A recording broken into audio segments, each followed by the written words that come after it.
Rogers. He's joins us on the line from Singapore. He's from Rogers Holdings. Jim, thanks for joining us. Well, you know, we've seen what's happened with the dollar. We're seeing what's happening with commodities. What are you making of it all?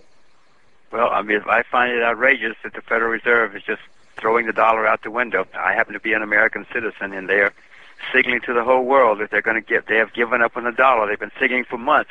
Anybody listening or watching this show should get out of his dollar because the Fed has given up. Do you really think so? We've had comments that they're still in favor of a strong dollar policy. Please. Do we even bother reporting that anymore? Poor Hank Paulson, had a reasonable education and a reasonable good career, head of Goldman Sachs. Now he goes around the world making a fool out of himself. Goes around saying we want a strong dollar. The next day he goes to China and says we want a weak dollar. Then he goes to Japan and says we want a weak dollar. I mean, you have to feel sorry for the guy. At least I do. Yeah, Jim. I mean, you know, where do we go from here? I mean, we've seen the run up in commodities. Is this a haven to be in now? Is that the only place you can be safe? Well, throughout history, the place to be when a currency's been under duress and being debased is to be in real assets. That happens to be commodities or other sound currency. And the other sound currencies these days are the Swiss franc and the Japanese yen, and the renminbi, of course. But the best place to be is in real assets. Always has been. Nothing new about it. I mean, would you go metals, or would you look at the likes of, you know, coffee, cocoa, sugar, that sort of stuff? Well, agriculture is still the cheapest, if you ask me. But well, that's where I've been buying agriculture in the past little while.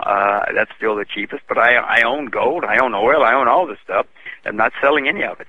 How high can it go? Is it just principally, correlated to the fall of the dollar? Well, if they're going to do it to the dollar what it looks like they're going to do the dollar, who knows how high they'll go. Oil is just now making new all-time highs when you adjust for inflation. Gold's all-time high adjusted for inflation should be over $2,000 an ounce. They are really giving up on the dollar. They are driving the dollar down. They are printing money as fast as they can. I mean, look, the Federal Reserve has just in the last week been about, $230 billion taking on loans, house loans, mortgages out of the system. This man Bernanke was never elected by anybody. I don't know where he gets the audacity to spend $230 billion of our money to bail out a few friends on Wall Street. This is totally outrageous. He's next going to be in his helicopter going around the world collecting rent payments from people. I mean, who gave him the authority to do that, to destroy the dollar, to destroy our currency, to essentially destroy the American economy? And nobody ever voted for the man. It's just mind-boggling to me. Jim, what about you? And here he goes and gives more of our money to Bear Stearns so these guys can continue to drive around in their Maseratis. You know, the reason they did it this way was because if Bear Stearns had to declare bankruptcy, you'd realize that Bear Stearns paid out billions of dollars in bonuses in January, 6 weeks ago. If he'd let them go into bankruptcy, they all would have had to send back their bonuses. This is what they're doing. They're doing this so that they don't have to give back their bonuses. That's why they didn't put it in the bankruptcy. And Jamie Dimon's got a great deal because the Federal Reserve is paying for it. The Federal Reserve is using taxpayer money to buy a bunch of Bear Stearns traders' Maserati. Jim, but what would you expect them to do here? I mean, really, what can the Fed do when we've got basically, a financial system in the U.S. right on the edge, if not going over? Wait a minute. Investment banks have been going bankrupt since the beginning of time. What are you talking about? Let somebody go bankrupt. It's not the end of the world. You remember what happened in the 70s when they tried this tactic, when Arthur Burns kept printing money, saving people.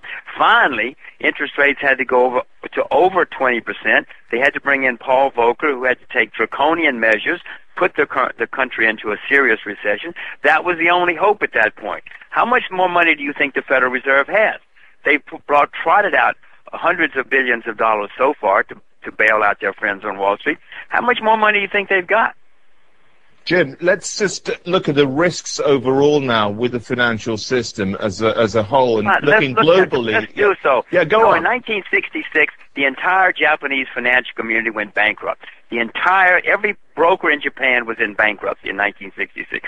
Japan came out of that, became one of the great powerhouses of the world. In 1907, Everybody on Wall Street was bankrupt. Everybody was bankrupt in 1907.